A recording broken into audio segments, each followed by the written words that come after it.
Hei, mä oon Mikko ja täällä on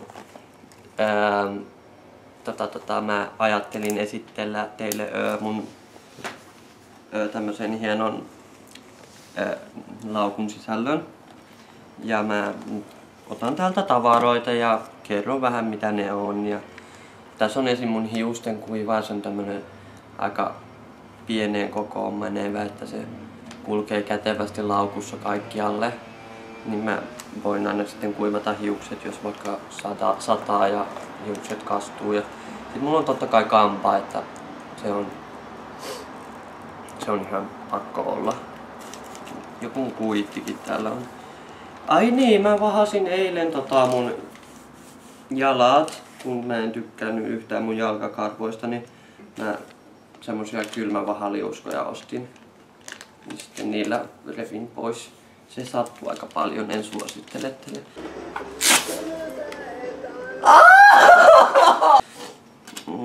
Sitten mulla on huulirasvaa täällä.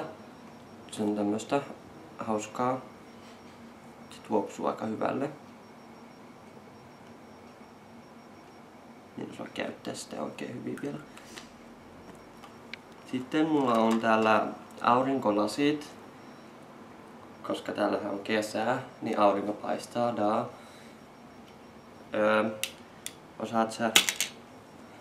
Osaatteko te sanoa, että kuka toi tyyppi tossa on?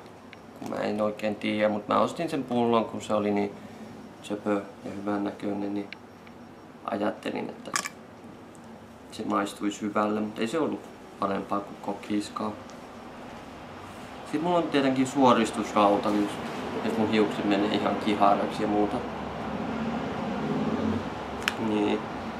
Ja siitä oikeastaan, mulla on hiuspinnejä. Niitäkin voin joskus käyttää silleen. Sitten mulla on itse ruskettavaa, kun jos aurinko ei satu paistamaan, niin mä voin levittää tätä ja muuta. Sitten tulee semmonen kiva rusketus. Se toimii aika hyvin. Onkohan mulla muuta täällä laukussa? Ei oikeastaan, se on aika tässä. Sitten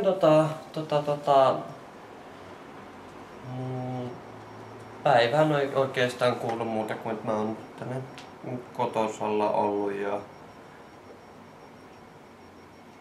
ja kohta lähden varmaan ulos kavereita moikkaamaan ja muuta. Hei hei!